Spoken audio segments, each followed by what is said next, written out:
Hello class, my name is Mike Nolan and this is my multimedia discussion board for week 3. So in this discussion board we're going to be talking about the ethical standards of my profession, the ethical standards of my faith, the ethical framework in both my profession and my faith and how they're integrated, and theory application and how some of the theories that we've discussed thus far apply to both my faith and my profession. So the code of ethics for my profession is the Law Enforcement Code of Ethics.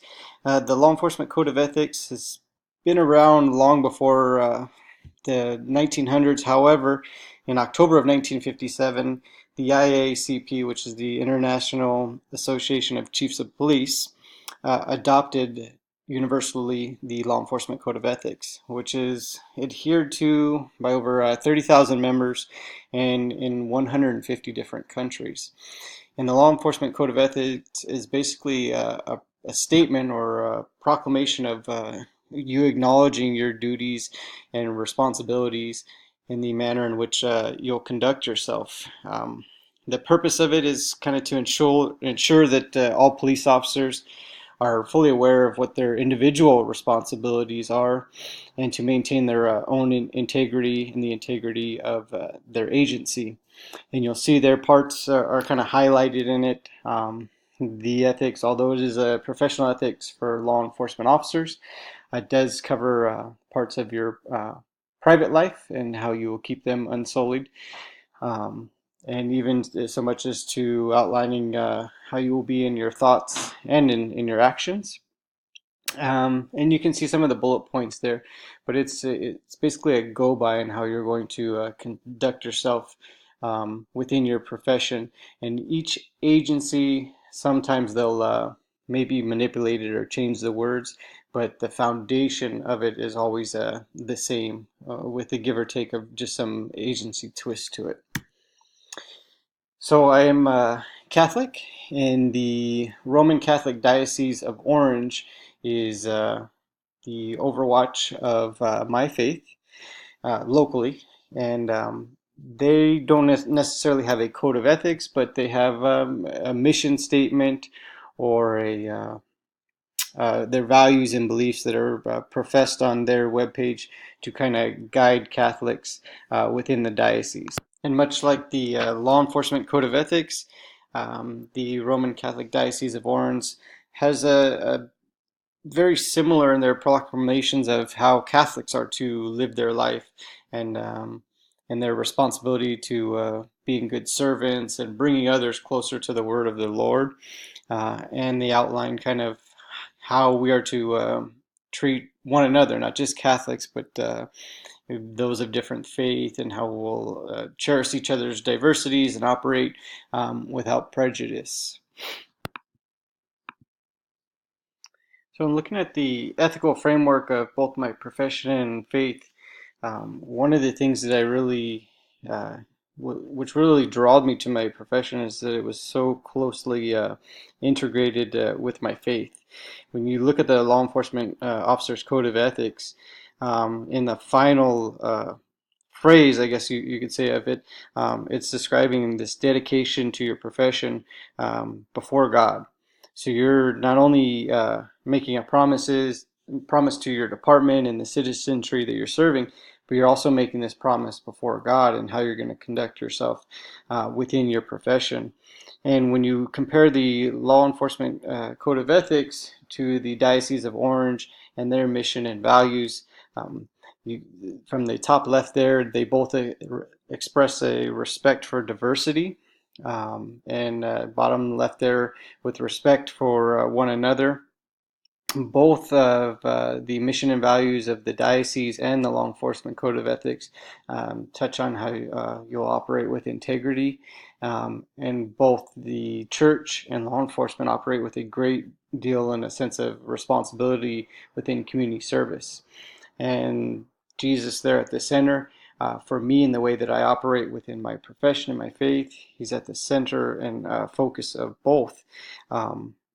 So I feel that the framework of the two are very well intertwined, so much so that a lot of the same verbiage is used in both the diocese profession and the proclamation via the law enforcement officer's code of ethics. And in application of the theory and how they relate to some of the theories that we've discussed so far, in reviewing the theories, the three that I thought could most be closely associated with both the code of ethics within my religion and the Roman Catholic Diocese of Orange was contractarianism, utilitarianism, and virtue theory.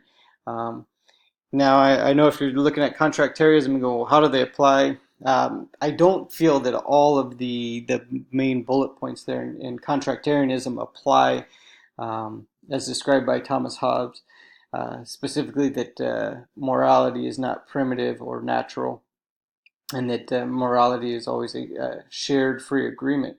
Where I do agree and see that some of the application of Thomas Hobbes' theory can somewhat be incorporated in both is that he argues that the key to saving the world is an actual contract. Well, when you look at the profession of faith through the Apostles' Creed, as recognized by the Diocese of Orange and the Law Enforcement Code of Ethics, both of those are basically you're stating a contract. And hey, as a Catholic or as a law enforcement officer, these are the rules and regulations as to how I'm going to live my life or my profession and how I'm going to apply myself. So in that little small aspect, that's where I see contractarianism present.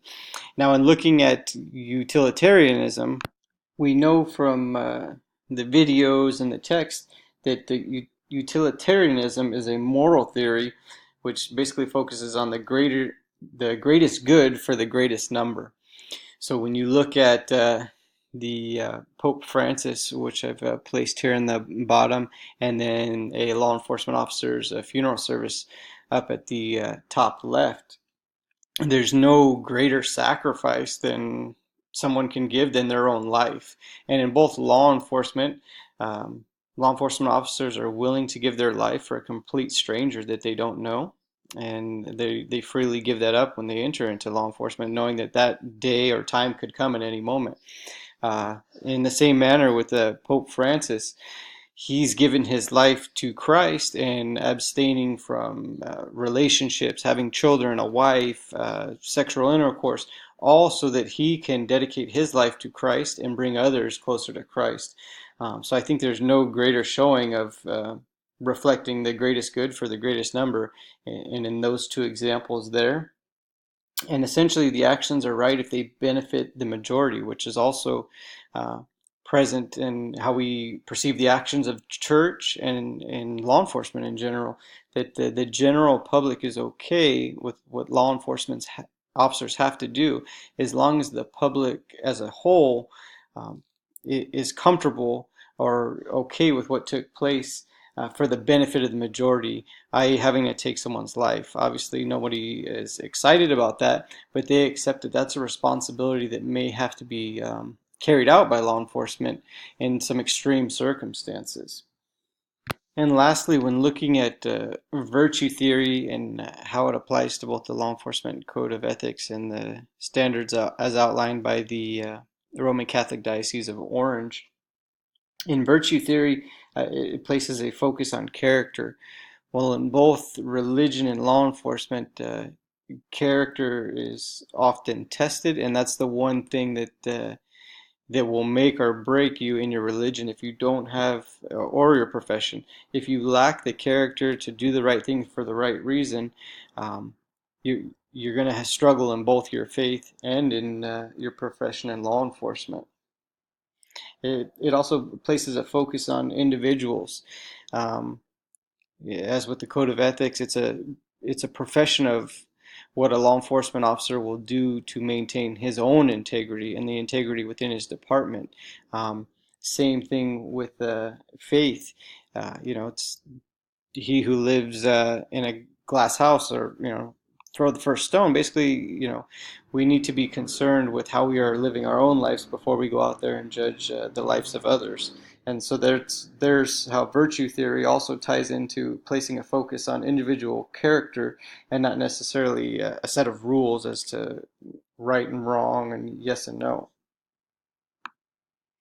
Well, thanks for watching. I know I went a little bit over on time, and hopefully there wasn't too much rambling in there.